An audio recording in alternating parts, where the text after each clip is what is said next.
we are the painters of our world. We are creators. We decide what goes. Our first guest is Jesse Williams, recent graduate of UC Davis, proud California Community College graduate, and a talented artist-musician as well. He's a hyphenate. Welcome, Jesse. Great to have you here. Thank you for having me.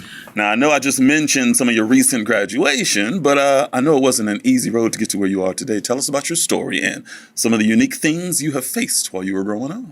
All right, well, first things first, I was born and raised in Oakland, California, the Bay Area, and where I grew up wasn't the nicest part of the neighborhood. And we ended up moving back to Sacramento, where I went to high school in Elk Grove. And in high school, I didn't make the best decisions. I often cut class. I didn't do a lot of the homework. Only time I showed up to school was really for the rallies, for the basketball games, and for the high school dances. And it wasn't until I was 17 years old, and the teacher was going around the classroom and saying, like, where do you see yourself in the next 5 years? And I kind of contemplated that for a little bit, and I would stop by the counselor's office, and I asked her, like, what do you think I should do? And she asked me, where do you want to go? I said, well, my dream school is Davis, and I want to do music. And she told me, she's like, you're not going to get into Davis. Like, let's be realistic. Like, with the grades you have, you're not getting into Davis. And so as a result, like, I left school. I had a 0.9 GPA, and I didn't think there was any future for me. And I was working 3 jobs, and my mom was super sick, and she called me after she left the doctor's office.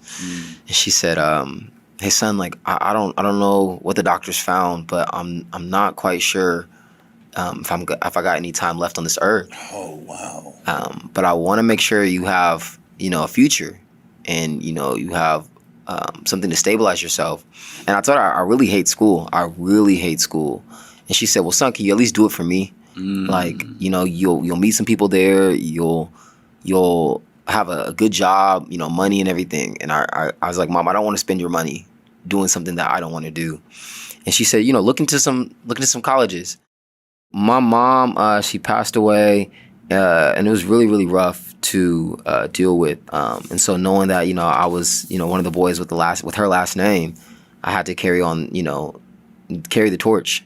And so it was really hard, but I look back on it, and I'm very thankful that she showed me education. She showed me music, and looking like now I'm like, okay, I have to get this degree. It's no longer for her, it's for myself.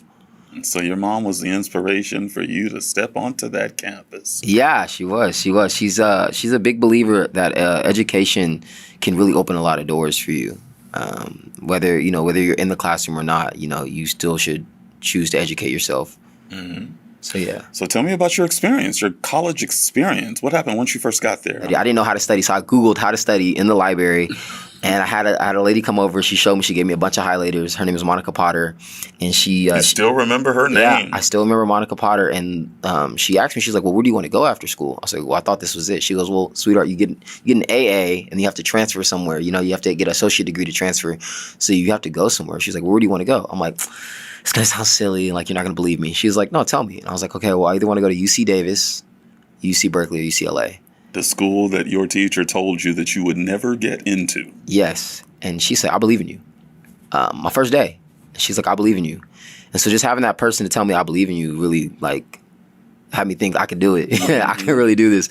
And the first time I got my test back, I got 10 out of 10. I was the only person in class to get an A. Wow. And that was really cool. And it wasn't in lunch? No, it wasn't in lunch. It was actually in U.S. World History. It was actually one of the hardest courses to take at that school.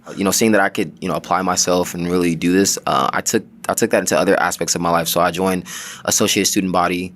I was the student body president, unanimously voted by my peers. Wow. I was the first Black student body president. I was the co-president of the BSU, Black Student Union, at our college. So the school that you were reluctant to attend voted you student body president. Yeah, which says a lot. Now, we're talking about myths today. Okay. Now, you already heard from someone in your past that there's no way you're getting into UC Davis. Yeah. So basically, it's someone telling you that you're not college material.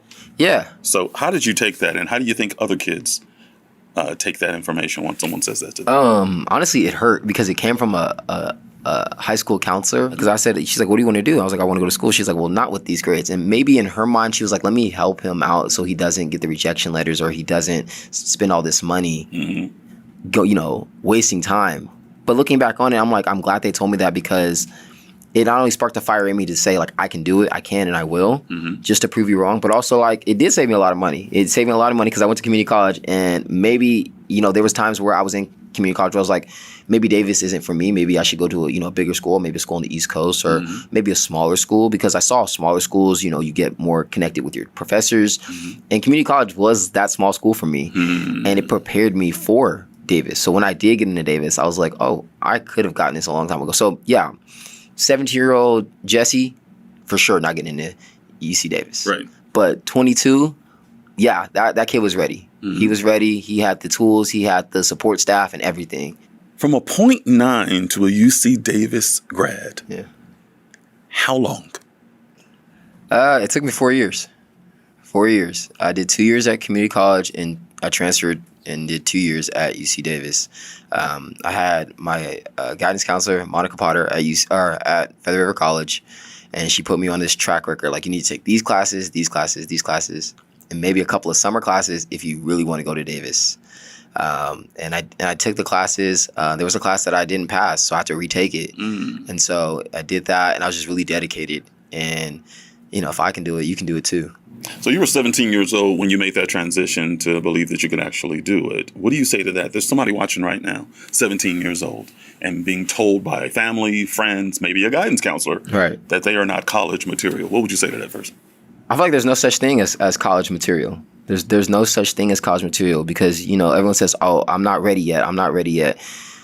You'll never be ready. You'll never be ready. You have to be put in a position, once you make that decision for yourself, to tell yourself that this is the class I'm going to take, this is where I'm going to go, this is where I want to go, then you decide your college material. You define yourself. Don't let others define you. And then find out, where you want to be successful at, and find out what you're good at, and then use education to amplify your goals to get you to where you want to go. Use it as a compass. Now, we're talking about myths, and we talked about the myth of young people being told that, they're not college material, and they're also being told that college ain't worth it. Right. I want you to tell me and prove to them that going to a community college is worth it. It's 100% worth it. You get mentors.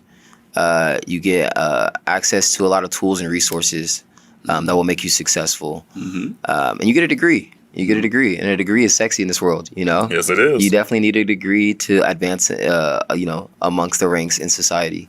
So it's definitely worth it. Very well stated. And how has it changed your life?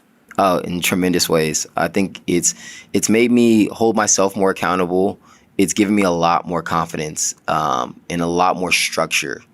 And like I said before, education definitely amplified me and amplified my goals and dreams. I see myself like I got this degree, so anything is possible. So I climbed Everest, so now I can do anything. And Everest for me, education was like the hump. I was always like, oh, I'll never be book smart. But now that I got that, I'm like, I can do almost anything. Jesse, thank you so much for your story, for your patience, and your time. Thank you. We are the painters of our world.